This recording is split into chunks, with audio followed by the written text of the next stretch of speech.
Welcome to Beyond the Wild podcast, where we go venturing beyond the gear, beyond the subject, beyond the shot, to find the heart of wildlife and adventure creative.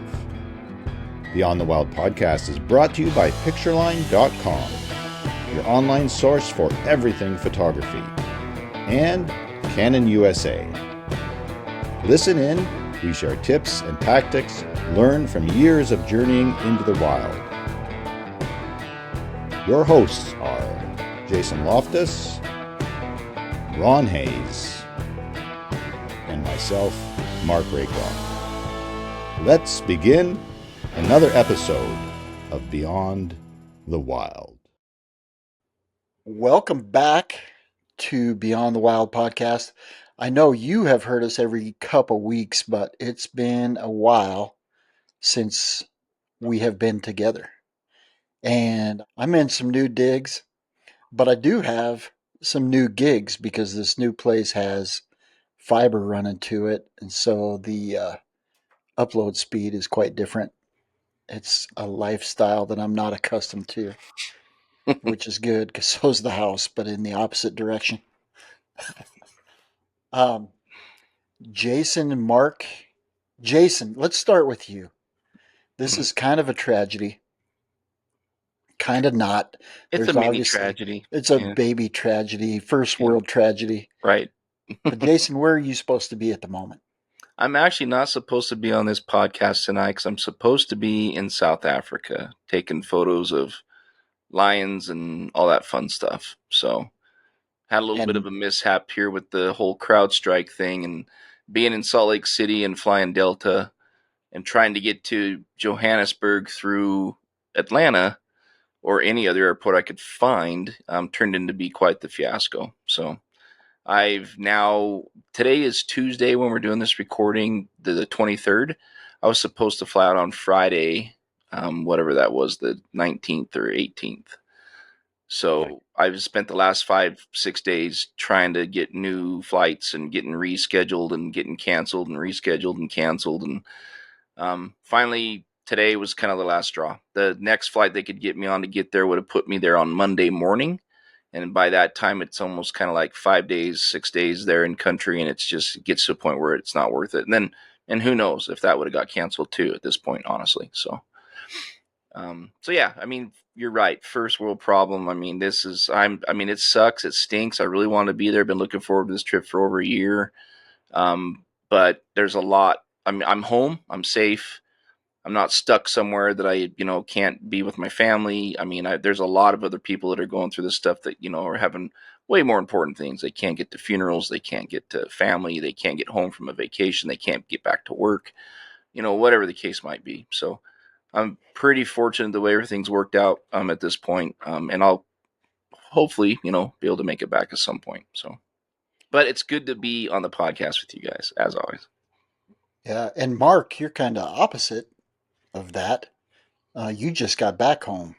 Tell us about that trip. Yeah, that's a whole episode, brother. That is a whole episode. That's why I said part of a catch up. But yeah, 3 weeks in Australia. Been home a week, and I got the jet lag is gone, and I'm back feeling myself. But it was an amazing trip. I love Australia and all various elements of it, from the bird life, marine life, and just the surreal. The people are wonderful, culture's wonderful, but the differences are quite entertaining. So many of them that I look forward to bringing up, and we had some really amazing excursions that I did some content on for photos and video that we'll share in a bit more of a breakdown in a future episode. Awesome trip, family Excellent. trip too. Got to be there for my first birthday. Right. So, and it's so wonderful to be there and to reconnect with him. I mean, he was 3 weeks old the last time I saw him, and that's the challenge, and it's hard being on the other side of the planet, right? Just to make that connection as often as possible. Pilly, my wife, is still there. She went for 5 weeks, so that's wonderful. She has a little more time with him, but yeah, it was magical. Awesome. Good. Thank goodness for computers now and Zoom calls and those kind of abilities to stay in touch visually, right? It's such a different era that Right. way than we grew up. It wouldn't have been possible. The world's smaller now, but just as diverse as our guest tonight. Part of his specialization in his type of photography is biological diversity of the ecosystem he works in is very impressive. So, um, yeah, Australia is an eye opener and a lot of fun. And I have just been moving.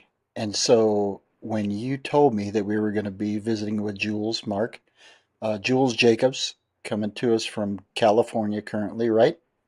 Yeah, that's right. Out of San Diego. Well, welcome, Jules. And so everybody knows my affinity for all things underwater. And I live in Wyoming in the high desert, so it doesn't make any sense at all. So it's always good to have an underwater photographer on the show. Kind of gives me a little bit of an escape, and I can live a little bit vicariously through you. I'm going to let Mark introduce you a little bit more, Jules. You guys have visited a little bit, and then we're gonna get to it. But welcome to the show. Thanks for joining us. Yeah, thank you for having me on. It's really an honor to talk to you guys.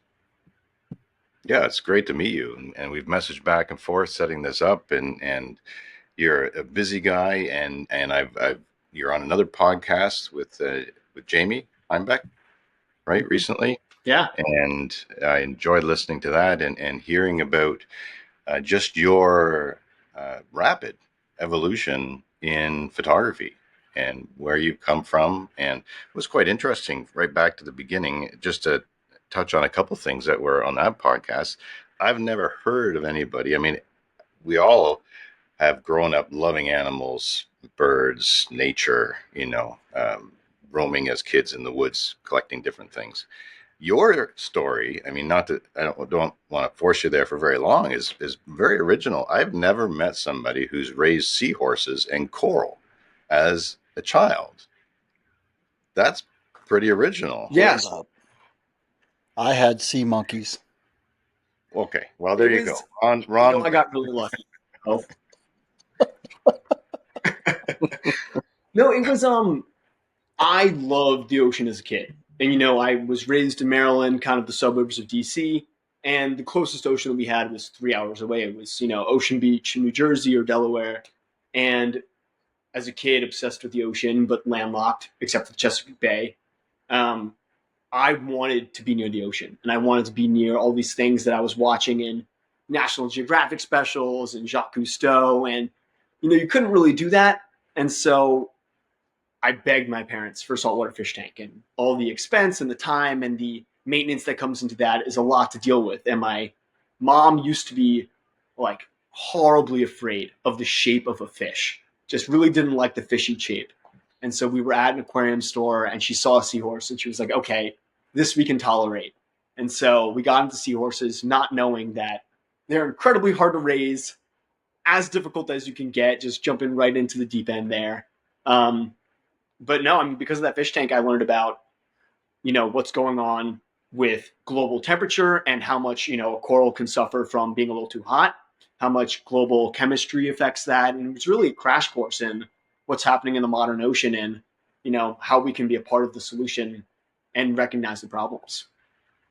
Yeah, it's very cool. You created as It's a not micro just ecosystem, right? And to manage that. Yeah. Sorry, Ron, go ahead.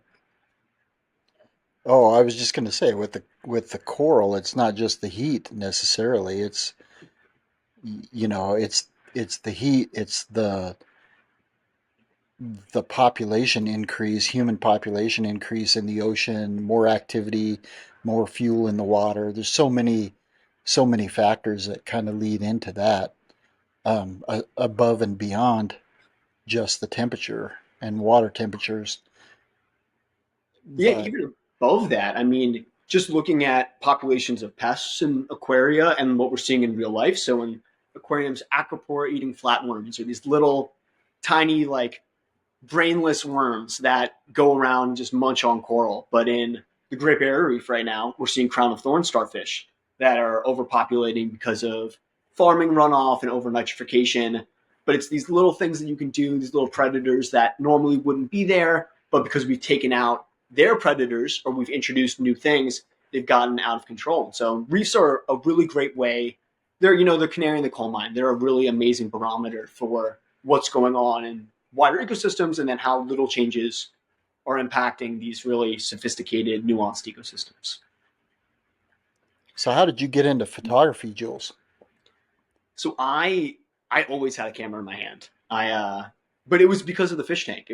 I wanted to show other people what I was seeing. I mean, I would tell kids in school that we were raising seahorses and they had no idea that a seahorse was real. And so I got a little, old Nikon DSLR and I would take pictures and I would share them. And I made little video clips of coral and all the invertebrates in the fish tank. And that led into a lifelong passion and a lifelong love of photography, just always having a camera readily accessible and kind of in the hand. But it really took off. We went to Hawaii and I was always good about, getting out into the local ecosystems in Maryland, but I never really loved birds. After you go to Hawaii, it's hard not to love birds. And so I really got obsessed with it. And, a year or two later, COVID shut down the world, right? And we were all stuck, and being able to have photography to explore my local areas back in Maryland and get out was the way I got through it. I didn't know for years that we had a bald eagle nest 10 minutes from my house. But because I would get up at 5 a.m. so I could get out before blue hour, I learned their habits and I got to spend time with them. And then coming back to my college campus and seeing, red-tailed hawks in urban environments, tracking them, figuring out what was going on there, actually led to some of my first conservation photo stories. So if it wasn't for the pandemic, I really wouldn't have had the time to not only hone my photography, but hone my storytelling and get into this profession, which has been so life-changing. That's one of the few positive spins I've heard of the pandemic. But there you go. So with the urban bird work that you did, I mean, we'll get to where you really are now, and maybe you're still doing some of that. I don't know, but tell us how that kind of opened up your opportunities in conservation photography and what you made of that.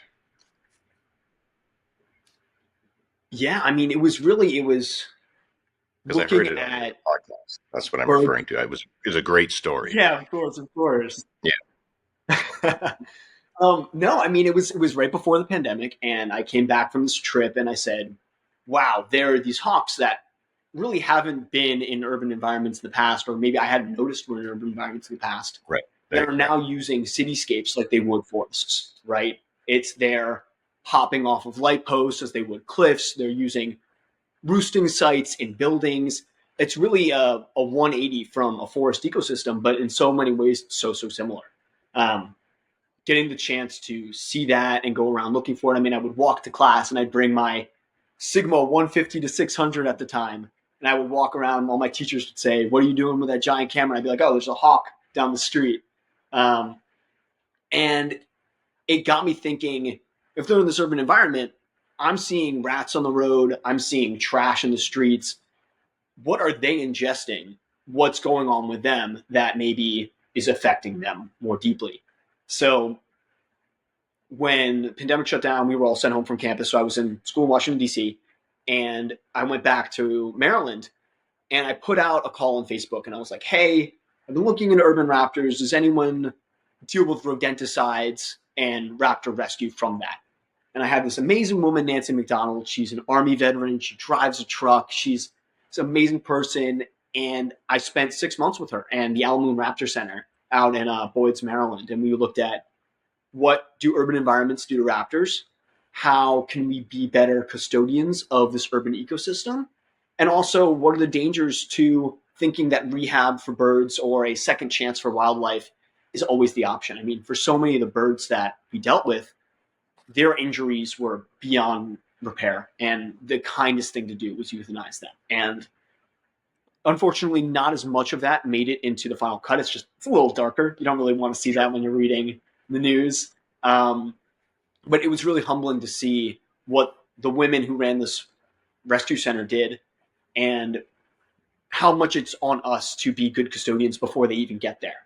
so that while the work that they do is miraculous and we can get a portion of them out, that they never get into that place where we have to make those tough calls. And it was really great once. So that story was then published in the New York Times. So all that time with them was rewarded with some really amazing news for them. It got out and it helped increase their donations, helped increase their retention as far as volunteers went. And it really made a difference. And that kind of showed me that we as photographers not only have the privilege to, but the responsibility to share our voice, show other people what we're seeing, and then how they can be a part of the solution. When I think so many people want to be a part of the solution for biodiversity right now. Like, this is a great pathway. And if you love photography, this is a great way to do it. Yeah, that's very cool that you engaged with that way, and that it was able, I mean, the fact that it published in the New York Times and then was able to help them directly with their, just popularity and fundraising, that's fantastic. These species, like these raptors, I mean, it's something to take a moment as photographers, listeners, nature photographers, wildlife photographers. There's a lot of opportunity. We've touched on it before, right? For those that can't travel or don't have the opportunity on a regular basis to travel in their own environments, whether they're rural or urban environments. And raptors like these are there for a reason. We had a guest on the show a couple of years ago, Anand Iyer in Toronto, and he's part of the reason we had him on was he was focusing on red foxes living in an urban environment, and it was very interesting, his documentation of it. So these species move in and become habituated and have a very one would say unnatural life because of the human buildings and construction and so on, but they make a living there because their prey is there and it's possible, right? And they become habituated and make it work. But as you pointed out, I think it takes it to another level as a conservation photographer, thinking about, well, some of these individuals will have to deal with problems because it's not what they're used to. And maybe they're exposed to things like chemicals or rodenticides. Is that how you say it? Poison that people put into The rat poisons. Yeah. rat poison, or yeah. So I mean that's a problem, right? If it's not controlled, and if an animal is poisoned because it's considered a pest in the residence or what have you, and if it's tossed out in the bushes, whatever consumes it then consumes the poison. So just to be clear on that connection and the concern with that. But I think it's interesting and great that you were able to do this photography and kind of blossom your work in that environment. And it just goes to encourage listeners that that's possible. There's all kinds of bird life and wildlife around in cities as well. In fact, I see right now the best coyote pictures that I see coming from anywhere are coming out of big cities and their green spaces, because they just ignore people. People walk their dogs, they walk their kids in strollers, ride their bikes, 20 yards past these coyotes all the time. So it's an opportunity not only to photograph, but to observe their behavior, because they, for the most part, ignore the people. But I like the fact that you took it further and you helped an organization and you told the story. I mean, another one that has been told, and I don't know if it was Jamie when we had her on, it was, but we had somebody at some point, forgive my memory, or lack thereof in this case, but to do with the lights at night in the cities and the impact that migratory birds have by hitting buildings is another urban conservation story that repeatedly should be told so that people are aware, and when having the opportunity can dim lights at night, especially during spring and fall migrations. But there's so much that we can tell because our cities are in planet Earth sharing the space with all these animals or birds, right? So that's cool. I mean, and it's part of the evolution of what you've done with your photography. But I know it's not the primary focus of today's subject, so I'll stop on it. But I wanted to mention it for the value as well. So congratulations on that. And real quick, Just thank you. one more thing to add on to that. I mean, it demonstrates the adaptability of wildlife as well. Mm-hmm. Here you're seeing kind of like similarly to when the wolves were reintroduced into Yellowstone, the moose population went into decline because they just weren't used to a predator that efficient and that large. And so the moose population went into decline because they just weren't able to recruit. And now you look at the moose numbers in the greater Yellowstone ecosystem, now that they're getting used to being around that predator, you're starting to make a little bit of a recovery. And you look at raptors here, And the difficulty is they're putting wind farms everywhere. So raptor numbers are in deep decline. Nobody wants to talk about it. They're really hesitant to let researchers or anyone out into those areas. And so it's hard to get a number on what truly is going on. But there are thousands and thousands of not just raptors, but raptors, bats, flying mammals are hugely impacted. And how long will it be? They're trying different things here, painting the turbine blades to try to give them a better chance to see them. Um, Trying some different things to prevent. And then, as a last ditch effort, they have volunteers all over now in the wind farms that are spotters basically, and then they shut down the turbines in the direction that the raptors are going. So it shows the adaptability, but that time frame that you talk about, with those couple years, it's short when we're talking about the lifespan of wildlife and how they learn and adapt. But at the same time, you're seeing the results of some of those adaptations in that urban landscape, and it's good to be able to document it. And it obviously took you where you are now and brought you to us today. So I know Jason's got something that he was going to ask as well, but and I should have just shut up. I think I know the direction that Mark's gonna head next. Oh, it's all good. But Jason, go ahead. Yeah, no. First of all, it's real cool that you're able to take that and make a career with it. I mean, that's awesome. But the other thing that I just wanted to touch back on the rat and the rodent thing, because one of the things that I think I've learned, and you could correct me if I'm wrong, Jules, but it's not, Mark, you said, they poison them, they throw them out in the field, and the raptors are eating these mice that have been poisoned. If But they it's do actually, it's even bigger than that. I mean, that. Oh, okay. no, I'm just saying it's even bigger than that. They are catching live rodents that have been accustomed to the pesticides. And those things so they're getting poisoned through rats that they're eating that are been eating poison, and it's not killing them anymore. So it's even bigger than just, a poisoned rat necessarily. So, but my point is that kind of awareness can come from these types of projects, right? And so maybe poison isn't the way to control it. Maybe we need to be using, more natural means with dogs that are made to hunt rats and trapping and things of that nature, right? But yeah, as long as those things are out there, they're affecting the ecosystem, and we are we are the biggest affectors of the ecosystem, right? Is what we're finding out. So, Well, I mean, it's just like with tuna out in the Pacific Ocean. It's big, charismatic predators that we love to photograph and people love to look at pictures of are bioaccumulators. They take the bottom of the trophic sphere, they take the lowest people that eat phytoplankton or that eat mice or eat grass, and they take it to that next level of, oh, the bunnies eat that, or the larger fish eat that, and then they eat the larger thing. So everything that the bottom's being exposed to just gets more concentrated and concentrated and concentrated until it becomes a big issue. So these rodenticides are anticoagulants, so they make it so the blood can't clot. So if I get it cut, my blood's going to clot and create a scab that will solve my blood from all spilling out.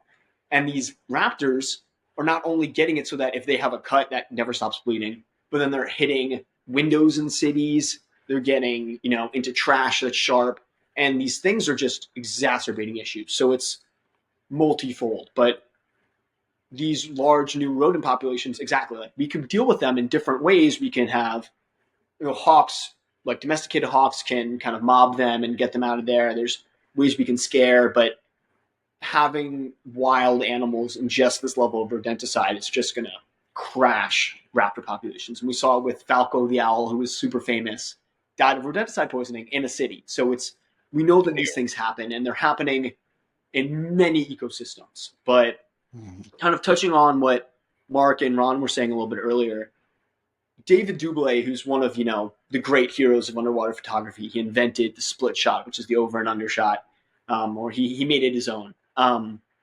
He said once that we are all photojournalists, that no matter if you're shooting caribou or sage grouse in a field, you're telling the story of our planet at this point in time with the greatest story ever told, which is the biodiversity crisis. I mean, this is unprecedented in how awful it is to live through such a time of loss, but what a gift to be able to share with others and make a difference at this pivotal point. I mean, people say, "Oh, what if I was born at the time of this historic event or war?" But this is our fight, guys. I mean, we have the eye, we have the tools, and we can turn our cameras towards good to make people care and fight for our planet when we still have time to do so. Be the good Jedi. That's very well said. We can end it right there. That's We aspire and encourage to do exactly that. I mean, we all fall in love with the species we photograph and the ecosystems they live in, and to the best of each individual's ability, tell that story, whether it's relaying it to friends and family with passionate tales that move them and make them think about it, or on a grander scale, like an article in the New York Times, right, where you can reach a broader audience. mm-hmm.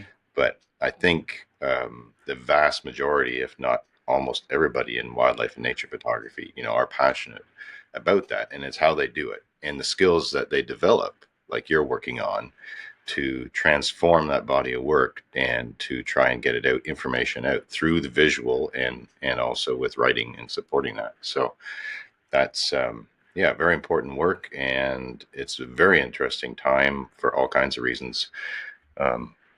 With our natural history of the planet right now. Yes, Ron? So one of the biggest questions, or one of the most often asked questions that we get, is how do I get my work published? So just briefly, I mean, you talked about the Times article. Briefly touch on the progression that led to that being published in the Times. Well, I think a really cool example of how a regular wildlife photographer can get to the next step was the more recent article, which was out in May, about our recent tuna crab explosion in San Diego. So, for those of you who've never seen a tuna crab, they are a pelagic squat lobster. So they live only on the high seas. They exist in a planktonic form as larvae. They float around and they catch plankton in these feathered arms. They're these little pinchers and these weird bug eyes that stick out, but they just float through the ocean and they kind of scuttle about.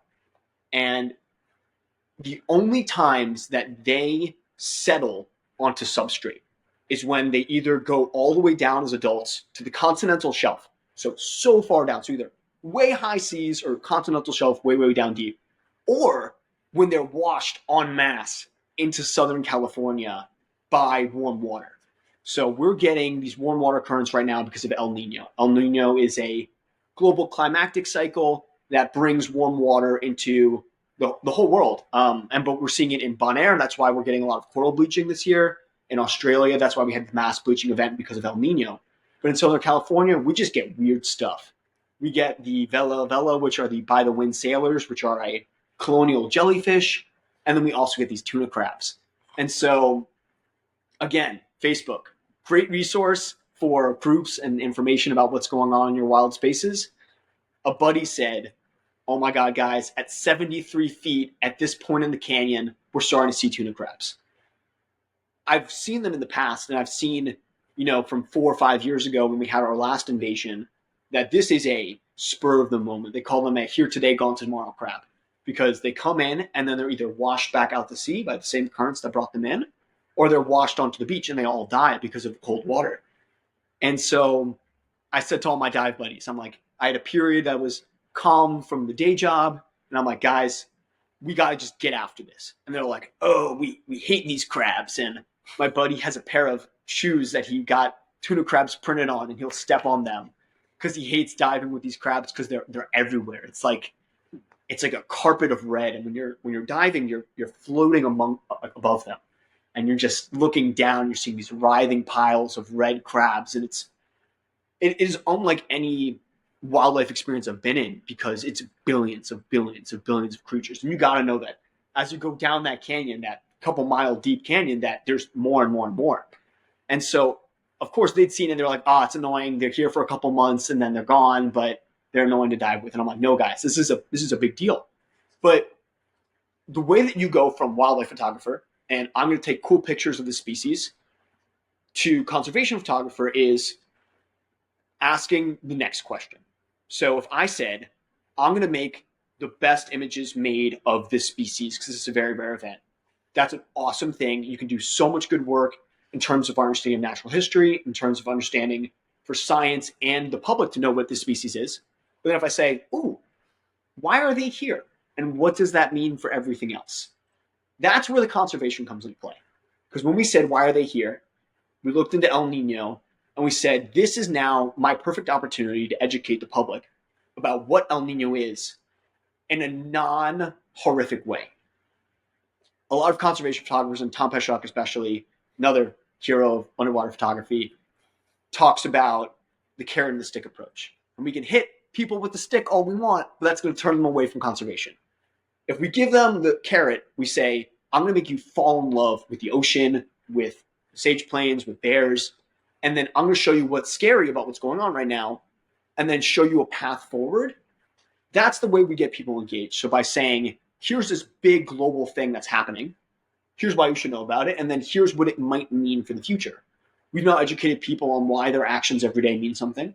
We've educated them on a big ocean trend, and also the idea that in their backyard are these huge events that are microcosms of global changes. And that's the way you have to pitch it. And we talk about how you get that story to big outlets is you say that. You say, I have a species, I have a subject, I have a location, but this location is a way that we can teach about this bigger issue, this bigger thing. And I'm going to bring it home about an issue that I'm passionate about, or an issue that I think your readers are going to be passionate about, with this amazing example. So when we're talking about how do you take it to the next step, it's with a question. It's why, and then keeping on digging.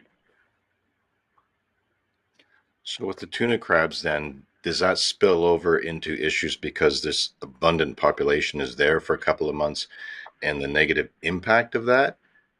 How does that story come to term with them? Or does it finish with the fact that El Nino is bringing this in and otherwise they wouldn't be here? But they have to have an impact on the ecosystem while they're there, do they not? That would be the concern. Oh, Mark, it was massive. I mean, the predators that came out specifically for tuna crabs were amazing as a diver to see, but scary if you're a little Pacific red octopus.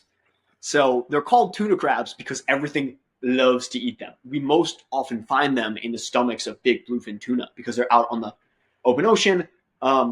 There's some local divers who have been diving these spots for 40 years, and they've said that they've done aerial footage of blue whales, and they've seen red streams as they finish processing their tuna crab meals.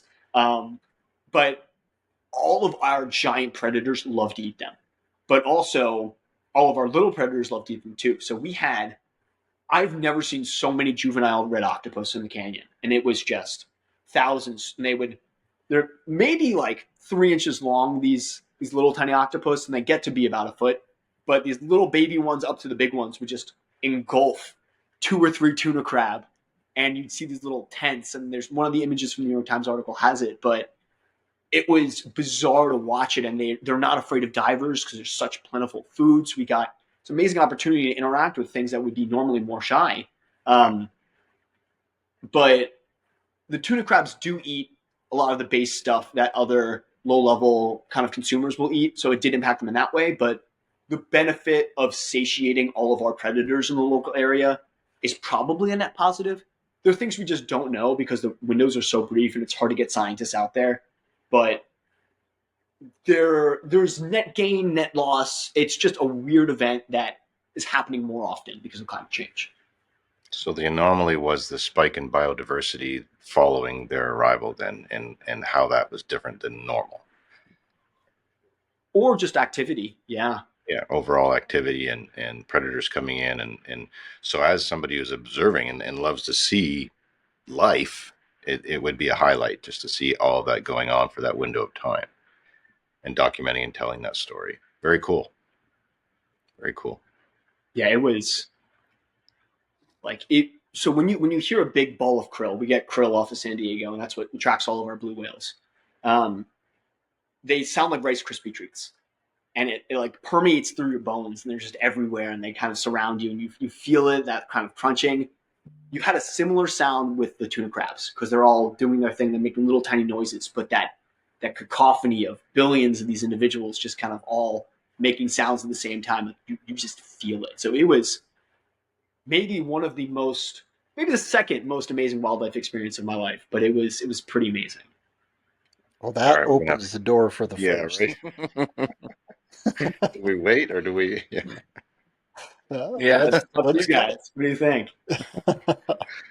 I'm looking forward to What's the hearing first? some aspects of what it's like to share and inspire people to be underwater photographers. But yeah, I couldn't hear what you said, Ron, but I Can't think we wait. We need. can't wait now. Yeah, no. What was the first, Jules? So one of the stories that I'm actively working on is pelagic tourism, and it's why do people who have never seen the open ocean spend hundreds of dollars to travel out to the middle of San Diego's pelagic zone, which is 20 miles or more offshore, and see these giant fish called mola mola. And they're these big, weird sunfish, and they're maybe my favorite fish. But they get to be about like 10 to 14 feet, depending on the species. They're huge. They only eat jellyfish. They're amazing. Um, but when we're out in that pelagic zone, you never know what's going to happen. It's the open ocean. Currents could come in, the tide could be different, and just it's humbling to go out there because it's a grab bag of whatever is going to be out that day. So the day that I first experienced diving in a krill ball, which again, it's like you're diving in a cloud. It's these little grain of rice sized krill that power ecosystems from the Arctic to San Diego throughout the world. But it's our largest creatures on the planet feed exclusively on these guys, basically. And I was swimming with them and bird life like I've never seen. We had pelicans, we had gulls, we had, I think we even had like some pelagic albatross, which I'm sure were kind of going in and out there. But it was this frenzy. And so we hopped in the water, we were in with the krill. The ball was kind of pulsating, and then the water, there was like something electric that just happened. And we're all like, what's going on? And my buddy he shoots on red, he's more on the cinematography side. He was like, made this big dive signal of like big thing. And I was like, oh, what's going on? We were all on snorkels, so we hopped up. And he's like, there's a fin whale. And little do we know, from under us, this giant 60-foot fin whale lunges to the surface. And you never want to be in between a fin whale and krill because these guys are, again, some of the largest creatures to exist on our planet. And when you have a meal of a couple 100,000 calories, you're not getting in the way of that guy. And so we're swimming as fast as we can. We're trying to get back to the boat. And this thing comes lunging at us. And it hits the water. And we all just start screaming. And we're like, yeah! And of course, Marine Mammal Protection Act, you can't purposefully go into the water when there are marine mammals. But if you're in there and they decide to do something, there's no moving a whale out of the way. Didn't get images because it was such a rush, but that will forever be like 35 miles off of San Diego, open ocean with a couple 100,000 krill and one giant fin whale. I don't think I'll get many things to top that. Fin So whale's number 2 largest creature on the planet, right? Yeah. yes, And they're hybridizing. So their babies with blue whales are 1.5. Oh wow. Crazy. it's the first I've heard that. Yeah. But yeah, Yeah, when you're I'll have to find you the source. yeah, that's very interesting. Yeah, I hadn't heard that blue and fin whales were hybridizing. Um, wow, take a moment on that. Two largest mammals on the planet, species wise. But being in a krill ball, I mean, around it, it's, I mean, just the fish and the birds. But yeah, not necessarily having sightline and everything would be, for me, as a newbie at it, would be concerning. I have one friend who had video of a humpback, and it was I don't think it was planned. Dave Talling, you know who I'm talking about, blasted right by the bait ball that he was in the water with, and amazingly close, and I'm surreal how that happens. I mean, just thinking about it, if you really focus, you can get chills thinking of the power and being in that proximity. So I can, and a fin whale on top of that. Humpbacks are big, but fin, yeah, wow. Very cool, man. Very cool. Yeah, it was special. I don't think I'll ever forget that moment. No, 100 guaranteed. Yeah, no, no, no being would forget that. I mean, even seeing a fin whale, but being in the water with any of these cetaceans is mind blowing. But yeah, I've never had that, and don't personally know anybody off the top of my head besides you now, Jules, that has have had that close proximity with a fin whale, and one that had a purpose going past you like that. Wow. So with what you're doing and transitioning from a super curious, investigative young man photographing your aquarium with the seahorses to the raptors and becoming a birder through Hawaii and back home and realizing the robust bird life to now moving to the California coast and going underwater. What was it? Was that just a natural? Did you arrive in California and decide? Was that when you decided to go undertake underwater photography? And if you could just quickly tell us what it was like when you learned that, how you learned it, and maybe some tips for people thinking about it. What an approach to getting into underwater photography, gear wise, or just a few how tos. Yeah, guys, it's a learning curve. And I know I think all of you have kind of experienced with a little bit of underwater photography with GoPro, and it's a great way to dip your kind of feet into the world of it. Um, but when you get a whole rig for your DSLR, it is a learning curve.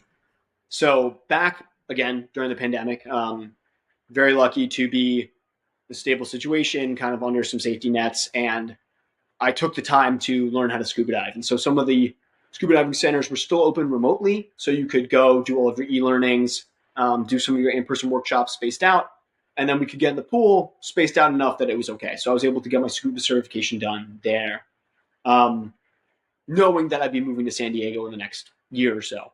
So moved out to San Diego, got my housing, and just went full force. So out in the water multiple times a day, as many days as I could. But more learning how light is affected. So I remember when I was working on the Raptor project or just, bird work or mammal work in general, you got the big 500, 600 in front of your face, big chunk of glass, you're on a gimbal maybe, you're on a fluid head, and you're rotating the camera to keep something in frame.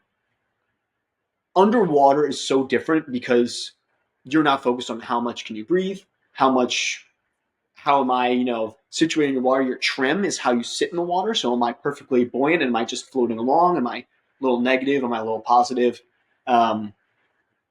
It's now how you get those different angles. So instead of trying to get on a ladder or getting a kind of a tree hide, I'm floating above to get that angle, or I'm diving below. You're trying to understand how to get close to wildlife while being respectful to them. So when you're working with fisheye lenses, you're inches from a creature. And I think with bird work or with mammal work, that's like impossible to do without a camera trap, right? But underwater, I mean, we are entering a world that they've really never experienced humans. I mean, scuba diving is 100 years old, 60 years old, and there hasn't been enough time of animal exposure to humans in the water to recognize us as predators. Now, if you act like a predator, of course you'll spook something, but they're a lot more tolerant of getting much, much closer to you. So it's learning wildlife photography at a distance of inches rather than a distance of hundreds of feet, right? And it's a whole different game and a way of seeing.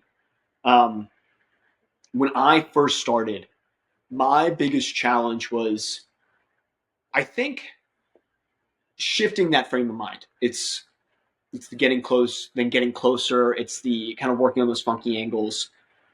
I'm very lucky in the fact that San Diego is incredibly biodiverse, and it's not shot a ton. We have some local photographers who do amazing work. We've got some legends who have come and kind of stopped through here.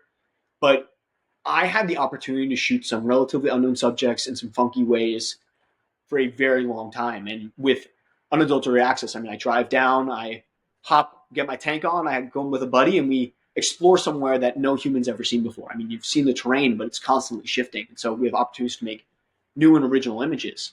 And so I think finding that local spot, finding what your thing is that you can really hammer in on, whether it's with birds and wildlife, terrestrially or underwater, is really how you grow your skills in an area.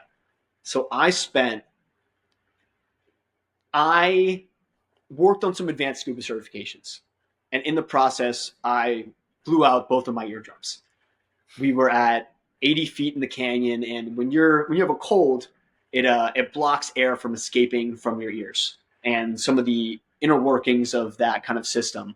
And I didn't know this at the time. I was like, oh yeah, you scuba dive. I've got a little cold. I'll take some medicine and it'll be fine. Not fine. Not what you should do. And so I was down there getting the certification. And when you like equalize your ears for an airplane, you feel the pop, right? And you're like, ah, cool, my ears are good now. That's not what you want underwater because there's so much pressure pushing against you. So you just want to get to where you're comfortable, where it's not hurting anymore. And that's how you know you've equalized. Again, I thought I was popping my ears for an airplane and blew out eardrum to the right, blew out eardrum to the left. We're going down, lost equilibrium. I start spinning. I start blacking out. Horrifying experience, but thank God I had my buddies there. Thank God we had the instructors there. Got back up, had some blood leaking out my ear. And we're like, oh, this is a problem. But what that forced me to do was explore the intertidal. So I had 3-4 months when I desperately wanted to be shooting underwater, where I couldn't medically because I had to let my ears heal. And so I started taking pictures of some local anemones. And I would take pictures of anemones and I would focus on, why is the intertidal so turbulent and how are these anemones surviving and eke out a living? And I was obsessed with these guys and people were just walking past them when they were at the beach. And that introduced me to fluorescence and just kind of trying to make an image rather than just take an image and kind of really honing in on what I wanted to tell and why these guys were so special. And it took me a year of getting blasted in the surf and then trying different lenses and exposures and gear and then finally figuring out the right combination to make this image. But because of that, learning about the intertidal and really working with anemones, that's the article that's going to be coming out in the next couple of weeks with Smithsonian Magazine on some new science that I was able to link up with and help. And they're learning about some new proteins that are enabling intertidal anemones, let alone intertidal creatures, survive through climate change and adversity because of the way that fluorescence is benefiting them. So that should be out by the time this is out. But just because I was in a weird, unique situation because my eardrums were blown out and I couldn't get underwater and I had to focus on something different, it led to this really amazing project that I stuck with for, 2.5 years. And that ended up being actually important to science and being able to illustrate a really cool point. So getting back to tips for people getting into it, it's just find a subject and get weird. Like just find something that you have available. Maybe it's a tadpole. Maybe you're in Delaware, you're in Maryland, and you have tadpoles in a stream during the spring. Go and shoot their whole life cycle. Find out what's going on and get so good at one shot that you're bored with it. And you need to innovate in order to get excited about going out and shooting. Find that. Find a new technique. Find a new way of seeing. Go macro. Go wide angle. When we change lenses underwater, so you have your DSLR or you have your GoPro, whatever thing you want. You've got your camera base. You have your housing. So that kind of varies from like a Sea Frogs or like one of these like bag housings to the big aluminum cases that will take diving down pretty deep. And then from there, you can add in strobes, so add an artificial light, which is going to really benefit you when you're in deep water environments. Or even in shallow water environments if you want to make a really standout image or kind of play with time and exposures. And then from there, you can get weird with like specialized optics, which are your ports. Your ports are going to be how you have your lenses sealed as well. So the housing just kind of situates the body, and your port is for your length. So you can take that macro port and you could take a portrait of the tadpole. You could take the wide angle and make a split of the tadpole in the stream. There's a lot of things you can do, but I just say hammer away at that one subject that you can get to because it's not going anywhere. You can be creative without the pressure of losing that subject. So find a subject, find what you love about that, and then find what you're really drawn to with how you see. So if you're seeing wide angle, don't deny that. I am not the most prolific macro shooter, but I love wide angle macro. And I had to get some pretty specialized lenses to do that. The housing brand that I shoot with does a lot of specialized underwater optics, and they have a probe lens like the Laowa. But it's it enables you to get even closer with even more of an angle. So it's an 160-degree field of view that I can get on something like the size of a golf ball and smaller and just really blow it up to these magnificent proportions. But I knew that I wasn't really a macro guy. So I said, how can I incorporate wide angle into macro shooting so I can show off these subjects? And that was the way. So if you know that you shoot in a certain style, lean into it. Like really figure out why you like that and how your images can benefit from it. But I'd say if you're just starting out, a GoPro is an amazing first option. You can get video, you can get stills from it. And then once you're ready to hop into the next direction, you do. But it's a great way that you can stay learning to be a diver and a waterman, and just learning how to interact with wildlife and then introduce photography into it. I kind of knew that I was going to be underwater photography first, and so I kind of did it all at once. But I think someone who's maybe not as comfortable in the water might want that transition step. And that's where a GoPro is a really, really amazing tool for just getting your feet wet, having something small you can do wherever. And then even in an environment like if you're in Alaska, you don't have the ability to bring all this gear with you, just dip it in and you can get some amazing salmon shots. So it's a really powerful tool you can fit in your pocket. There's all these other So elements you you have to skip. master and learn too, right? Being in the water in this whole different Yeah. ecosystem. So yeah, I think that's great advice. Ron, go ahead. Well, we kind of you skimmed over something real quick, and we're talking about, the initial question that and I appreciate it, keep referring back to was how does somebody get into this, or how do you get published, and that kind of thing. The one thing that I want people to hear that you said fairly quickly was that this is a project that you were involved with for 2.5 years. It's not something that you're going to go out on a weekend and you're going to end up getting published in Smithsonian Magazine or the New York Times. This is something that you spend some time on. And that's one thing that I've never known anyone well enough to know whether it was completely true or not. But I have always heard that Nat Geo, they want you to be on a project for a number of years, not just, one trip before they put a story together around it. And I know that there are some exceptions to that rule, but I think it's very important that people hear that this isn't something that you go out and you get a couple good shots. It's time to approach National Geographic. This is a couple years of perfecting the images of and capturing as many behaviors from a specific species or a specific ecotone or population. Um, so I appreciate you bringing that up. And then going back to what Mark said, one other thing that uh, Mark kind of touched on this just before he handed it off to me. One other thing that you briefly touched on was the lighting. And the deeper you dive, obviously, you're losing light, but you're also losing color once you get down there. So the strobes then become important. What was the learning curve like to learn how to balance the depth and where you're finding these animals or finding your subjects with your equipment? Yeah, I mean, whew.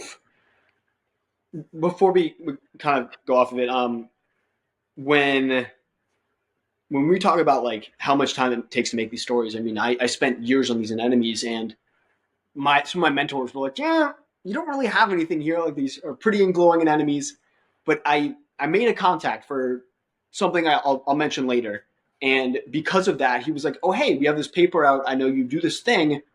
This could be interesting if we work together." But because I made a relationship with some scientists, luckily they kind of were in the same realm, and he introduced me to some breaking research. And because of that relationship that I built up, I was like, guys, this is the story. And so those images then found a home and a purpose. But that's all about moving those images off your hard drive into the public eye. And so whenever we talk about, again, the step from wildlife photographer to conservation photographer, if you just let those images sit and you take them in in an award, or you post them on Instagram, that's awesome. And your friends see that, and people in our circles of wildlife photographers see that. You take that next step and you connect it to science, you connect it to news, you push it out to the public. Now the public's seeing that. And we get out of the choir, right? But it's, again, that's the extra step. That's the why. And that's how we keep pushing the envelope forward in conservation photography. When it comes to balancing learning to be a diver and the constraints of your equipment, lighting is a challenge. And lighting for your specific style of underwater photography is even more of a challenge, because when I'm working with a probe lens, we refer to all of our strobe positions in very funny terms. So I was Frankenstein arming that. But when you hook up your strobes to your camera, you have a couple of joints, right? So you get these ball arms, and they connect to the joints that you kind of screw onto the housing, and then you get these flexible arms that you have out. And these can be out to 6 feet. They can be up here. They can be down there. And you have bunny ears, which are up here. You've got your 10 and 3, which is like your normal setup. And you've got your specialized, like the gorilla or the Frankenstein. And Alex Mustard has this amazing, amazing book. He's literally wrote the book on underwater lighting. And I devoured it. For my day job, I'm out to sea a lot, and I'm in the middle of the ocean, and I read voraciously. And so I was reading Mustard's book, and I was in, one of my spaces, and I had my arms out, and one of my friends was like, "Dude, what are you doing?" And I'm like, "Don't worry, I'm practicing bunny arms."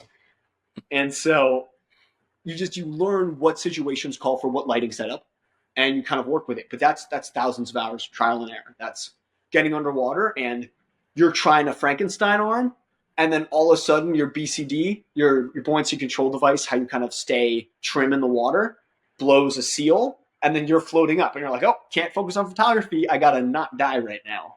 Or you're running out of air, and you see the fish that you've been trying to get a shot of for 2 years, and you're like, "I'm gonna put my whole team in danger if I focus on the image right now."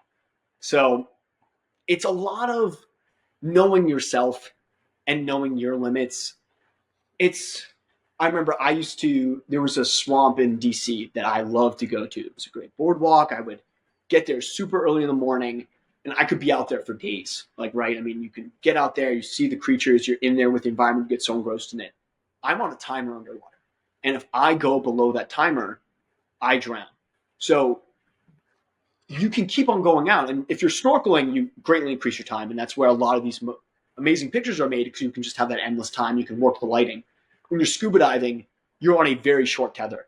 And so a lot of the work that has to be done to make these images happens when you're back home reviewing the images, taking a pen and pencil and saying, "I need to be with this lighting configuration. I want this strobe power. I want this angle," and doing all that previs. When we make those images at home, we make them out of the field. When we go into the field, you know exactly what you want, and so you can maximize time. So underwater, efficiency is king, and that's how you can make these amazing images. That's how you can take that next step. But if you don't do your homework, like, who wants to do homework with wildlife photography? But you don't do that, you're not making the image, because you don't have the time to think that through in field. So it's so much of it is in the field, so much of it is in the water, but so much of it is out, and you constantly thinking and devouring this information and these ideas, and letting that kind of get to the point where you're saying, "Oh, this is what it needs," or "That's what it needs." And by doing that, you can tell those stories. So I'd say, yeah, learn the equipment, get used to it, but then do the homework outside of it, so that when you have the time to do it and you're out in the field, you're making the most of that time. It's a very significant point I think you make there, as far as it's a limited time frame. You know what you're after, and often repeated trips are necessary. But yeah, it's different than most trips where we go out and know approximately where animals are and hope to run into them, but our time frame is far more flexible. So the fact of being almost a mathematician in some ways, right? You've got to work all that out beforehand for efficiency. So that's, yeah, I think that's, for me, the biggest takeaway from that is if I was getting into it, would be advice to be aware of that and not just be whimsical about it.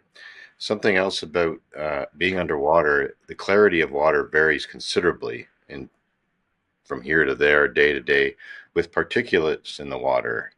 Are there days that you just can't photograph, or are there lighting strategies that can help people if they're in a situation where there's particulates? How is there any? Do you have any tips? And I'm totally, I have no ideas about this. So if it's a silly question, just say so. No, it's an amazing question, and it's something that we deal with in San Diego every single day. So we've been getting more and more of these red tides. In Florida, I think you're seeing it so rough that so it's these little tiny microorganisms that bloom in certain temperatures and nutrient configurations. So whenever we get big rains, certain runoff kind of washes in and it gives the right nutrient conditions for these red tides. And it creates a layer of muck that's 30 feet or more deep. And it sucks because your waters that would normally be crystal clear, these kelp forests, these rocky reefs that have an abundance of life from sea turtles to giant sea bass and even great white sharks, you can't see. And it's terrifying. I've got buddies who go out and actively look for sharks in that kind of visibility. And I'm like, hey guys, you're braver than I because I want to see what could potentially eat me. They're fun predators to be around, but you got to have your wits about you. But this red tide creates bioluminescence, which you've seen in all the surf pictures from San Diego of these crashing waves and these surfers and the pier and all that. And it's gorgeous to watch, but it destroys visibility. So as a scuba diver, I can get under that. I can go deeper, which limits my airtime, which makes things a little bit more dangerous. But it gives me usually clearer water because it sits the way that the geography of the canyons is these cold water currents come up from the depths and then they're warmed in the shallows where the canyon kind of goes off into the beach. And so the red tide will be sitting in this warm layer and the cold waters will be nice and clear and you'll have 15 to 20 feet of visibility. But again, I in San Diego think 20 feet is an amazing day. In Australia, 20 feet is their worst. And they're like, oh, I'm not even going to bother going out today. It's only 20 feet viz, it's not 100. Like, what? Like, that's exactly what we would look for in San Diego. So being in harsh environments forces you to get creative. In my moray eel shot in the Intertidal, I spent hours in the very, very early morning with this moray eel, and I was fighting the tide because the tide's coming in, and eventually this eel is going to escape. But for right now, I have this big predator you only usually find at depth in this little pocket of water that it's just chilling in. So I was sitting with it, and it would lunge to the surface, and it would disturb all this particulate matter. And at first I fought it because when you have strobes and you have particulate in the water, every piece of particulate lights up. And underwater photographers call that backscatter. So this backscatter's going, and purists will say it ruins an image. I think from a storytelling perspective, sometimes backscatter's cool. And I think for the story of this intertidal eel, yeah, the water had particulate in it. So it worked. But I think if you're trying to take a more artistic approach, if you're a photographer who likes to sell prints with backscatter usually aren't as appreciated unless you can do something very artistic with them. I've seen a lot of people do pelagic stuff with backscatter where it looks like stars. You can do a lot of cool things with it. You can get creative. But it's hard to go out into all of our environments when the vis is bad. Because in kelp forest, you're looking for this big vista, these kelp cathedrals that shine light down. You can see for all this space. And when it's really rough, you can't give that grandeur. But that's when you go in with a macro lens and you say, I'm not going to get the kelp cathedral, but I'm going to get the very specific type of nudibranch that only lives on this specific type of kelp blade. And there's another way for you to go and dive. So a lot of divers will say, I'm not even going to bother making the trip out today because the vis is so bad. But you can also say, I'm just going to switch my approach. But again, that comes into where do you see your strength? What kind of style do you shoot in? And are you willing to be flexible in order to just be out there? For me, I just love being out. And even if this is bad, I'll go. But a lot of people are like, I would rather go rock climbing or spend time with our terrestrial wildlife. And that's totally fair. It's just, what are you willing to endure for, being underwater? If you're willing to endure the red tides, some of those rhodophyta are toxic. So you're taking a risk there as well. Oh yeah, you got to scrub the wetsuit afterwards. It stinks, it itches, but we're under it for most of the time. Yeah. Before we started the podcast today, we were visiting a little bit, and we were talking about cameras and new equipment. And you mentioned But before that, thank you to our sponsor, Canon. I can go there. Yeah, we've got that too. I was going to touch on it at the end about all the new stuff coming out and how people, if you're going to make a call, if you're going to send an email, you should. We highly recommend to reach out to Pictureline and Colin Bigelow and see what he can do for pricing. I have a lot of friends, colleagues, professionals, amateurs that have nothing but good things to say about Pictureline. So think about the new equipment, in this case, the Canon cameras, perhaps, and what they can offer you. And reach out to Colin, tell him that we sent you, and hopefully good things will follow. Ron, you opened it, can of worms there. So, but speaking about cameras, we were talking about just the Mark II of the most popular camera on the market. Not a big deal. Right. We're going to talk about that more. Yeah. Soon. Well, and I've had people asking me, like, when are you guys having a podcast with the specs and talking about your thoughts on it? So that should come up Monday. Are we doing it Monday? Sure. Happy. Wait. No, I can't do Monday. Anyway, not to hold Jules up with that. Well, but any other day next week. Yeah, right. But Jules, you were saying, because we were talking about this, exciting mirrorless cameras and what's happening in the new Canon ones and how they're different. And you said that that for underwater photography, and we were talking about sensors between different ones. The D850 is what you're using, a DSLR, not a mirrorless.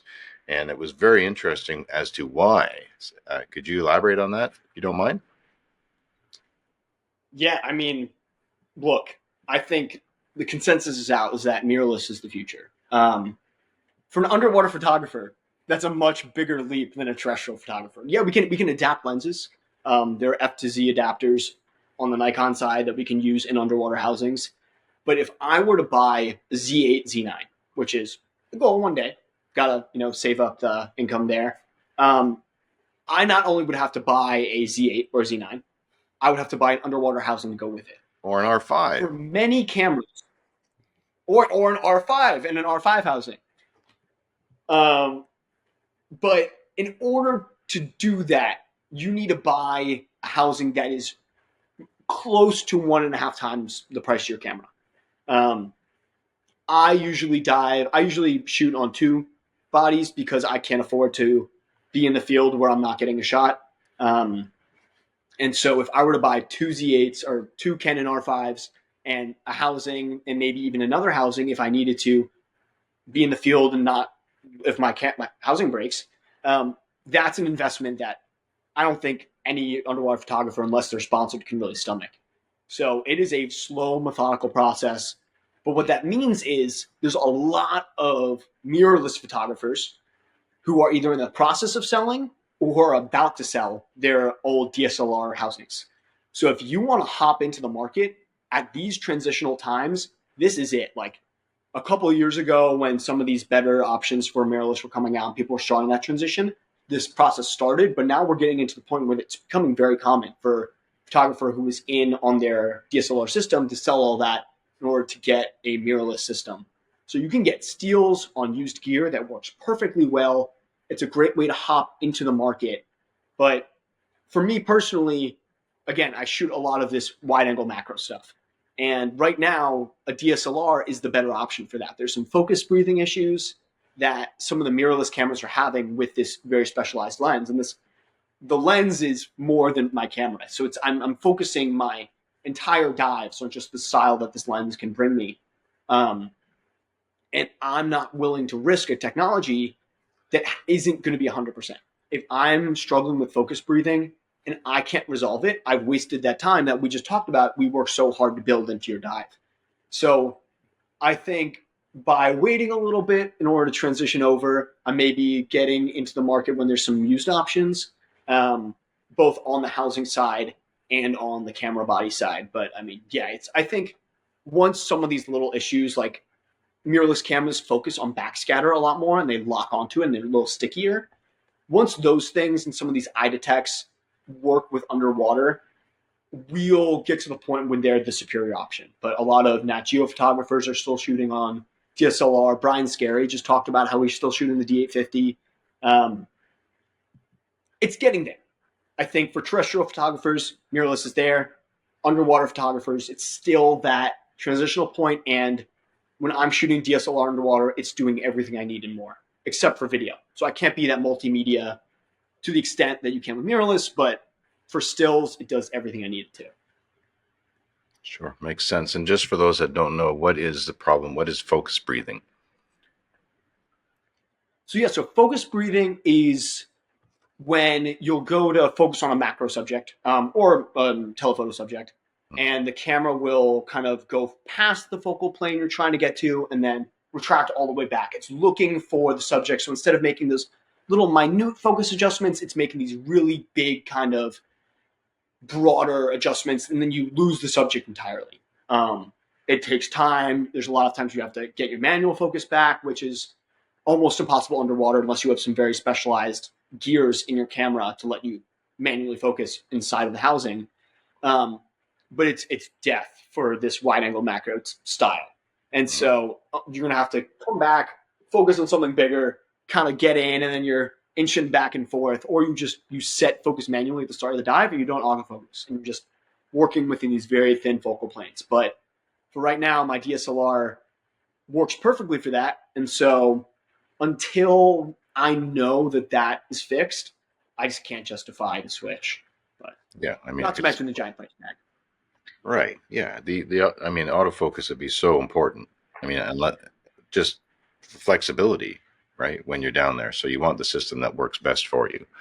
So yeah, very interesting, because I had no idea, but I also love your tip on people thinking about it because of the expense of housing and transitions going, and people selling for the new stuff and trying that to keep an eye out. Very interesting. So, No, it's a great time to get it. mhm. So what's next? Like, or where would I have two questions in mind. What's next for you project wise? Or where would you, if you could go anywhere to photograph anything underwater, what would you choose? Wow. What's next? So the same biofluorescence that we're seeing in the anemones, I've discovered is in a new species of shark. And this shark is the first representative of its entire family to fluoresce. And so that's some secret squirrel stuff that I can talk to you guys offline about. But I've been working for the past year and a half on one shot of this thing that will coincide with some new science that I'm working with some research institutions out here on. But fleshing that idea out, understanding why this is, understanding the significance of it, and then pushing that out to the world. That's the next big project. Yeah, that's awesome. That's the one that's kind of shot. Yeah, I mean, it's a whole new way of seeing ultraviolet spectrum, and the way that organisms underwater are seeing light is something that we're just starting to kind of dive into. And again, by me just really hammering down in my backyard, I'm finding things that are new to science, which is incredible and a privilege to be a part of that history. But then it's responsibility of, okay, I think I have something here, and going back to the scientists, verifying, letting them do their due diligence to confirm it before you get inappropriate news out, and then taking it to publishers and saying, I have this thing, scientists are working on it, I want us to kind of get ahead of the curve before someone else figures this out. That's awesome. I love your strategy. I think it's so great. You're taking your photography and getting to know scientists and seeing what they're researching, and then taking your skill set and creating the visuals on this new information. That's awesome. I mean, if a paper came out for biofluorescence in sharks, you wouldn't know what that was. But you see a glowing green shark that's never been photographed glowing before. I mean, that's a visual that travels the world. And so we, as local photographers who get to really know our areas and see something no one else is seeing, that's a superpower. And that's a superpower that everyone wants to see, as long as we can, point our cameras in the right way. So that's the next project, along with this pelagic tourism and understanding why people, encounter mola molas. Kind of San Diego is a hotspot for mola mola activity. People travel to Asia to see them, but they're right here in the States, and this might be one of the largest aggregating points for them in the world. We're still trying to figure that out. I mean, that's a whole new piece of it, but we see points of the year with 40, 50 mola mola in a 1 mile area, and that, people in Bali would never experience. So it's an amazing hotspot. It could be the next like Malapascua in terms of when they saw all the thresher sharks in one area. This could be a new aggregating area for diving tourism, and it's understanding open ocean and how we interact with it and understand the characters that live there. And that's where I encountered this big mako shark out there, and it's an amazing place. So just spending more time out in the open ocean, getting more life-changing experiences. But if I could go anywhere, Mark, it would be right back to Australia, and I would love to dive on the Great Southern Reef. So, Great Barrier Reef up north. Of course, everyone's seen the pictures of the gorgeous coral reef. The next most endangered ecosystem in Australia's oceans is that Great Southern Reef, is their kelp forests. As waters warm, that kelp dies off. It's replaced by different types of algae. If the water ever gets warm enough, that gets replaced by corals, that kind of stuff. And so we're seeing this amazing ecosystem to the north vanish, and we could be seeing this amazing ecosystem to the south vanish too. And there's a creature, and going back to my time with seahorses, I love weedy sea dragons and leafy sea dragons. And if you guys have ever Googled them, they are the most incredible example of evolution, and they're just tailored to look exactly like a piece of kelp. And I would love to go out to Australia and be a bartender for a couple months and just shoot leafy sea dragons all day, and just spend all the time I can in the world and really get that local project level of intensity on a species that I've always wanted to see. So that would be the goal. So That's super interesting. Do it. Yeah. let's make it happen. Fantastic. Yeah. Right. Yeah.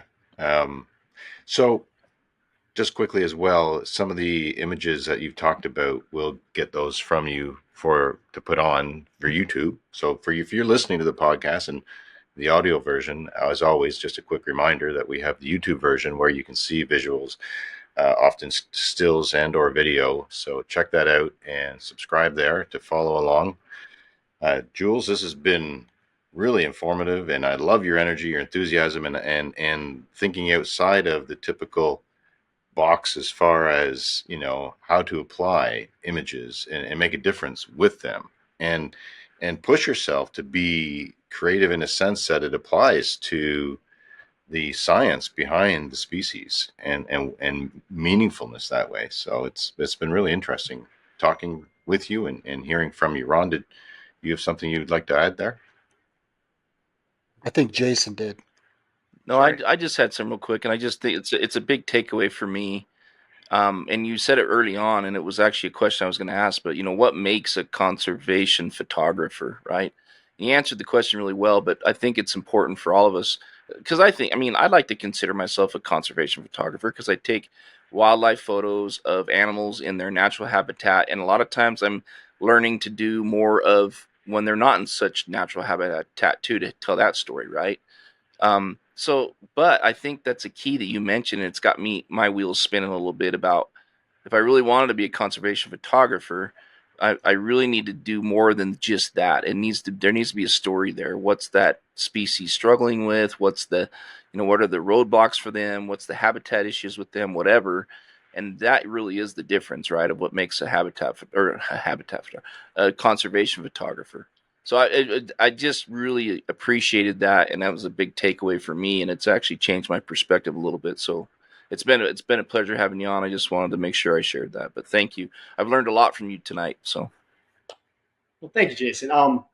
I think the biggest injustice to conservation photography is when we see in some of these photo competitions, and it's all a seal with a bottle can around its neck, or a gull with plastic, or a rat with plastic, or a bird with plastic, and these are very visible issues.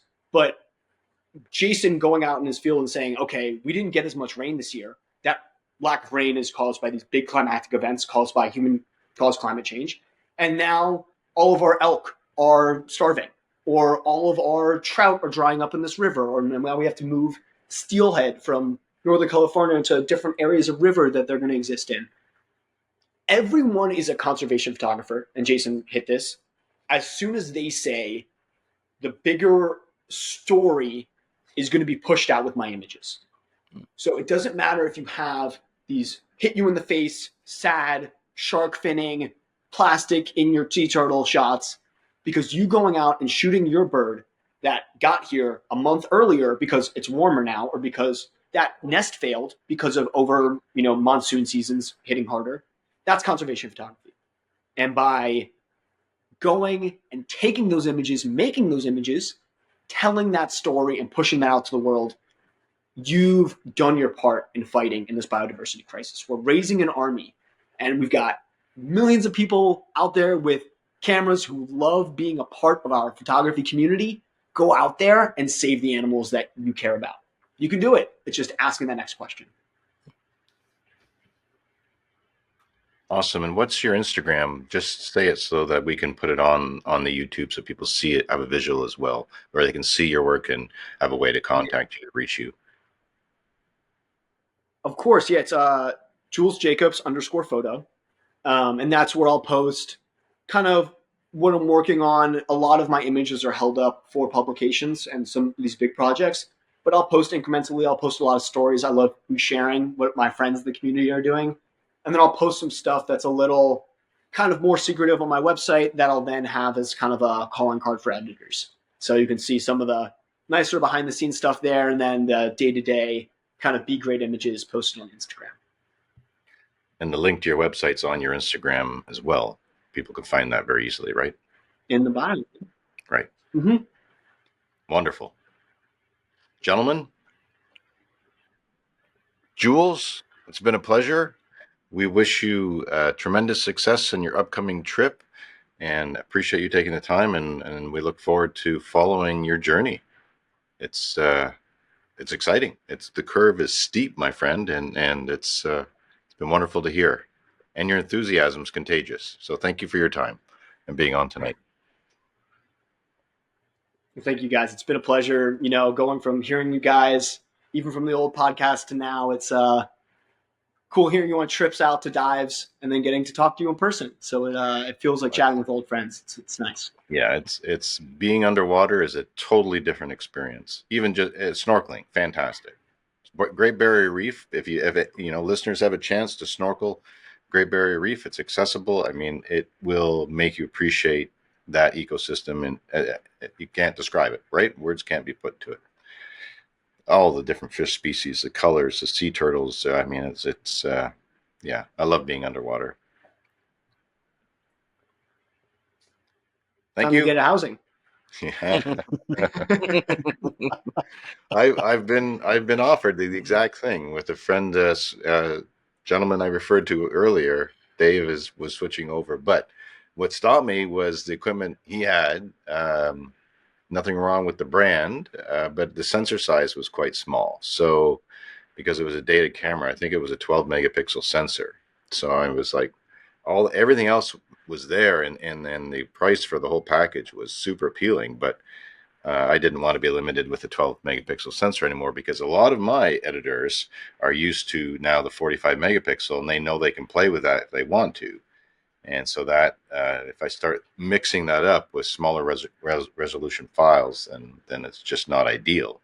So it's and it's, I would love to do the scuba. My daughter and her partner in Australia have done that, and they scuba frequently. Did their first night dive not too long ago, and yeah, that would be.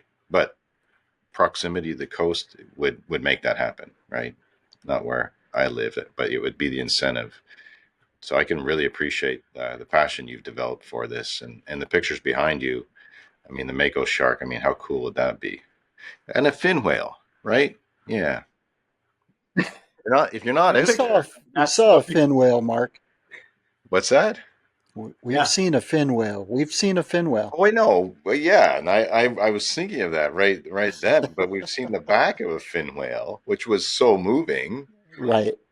in the Kenai They wouldn't let Peninsula. us get anywhere near it, but Yeah, and not in the water with that happening as it comes up from the depths to feed Right. beside you.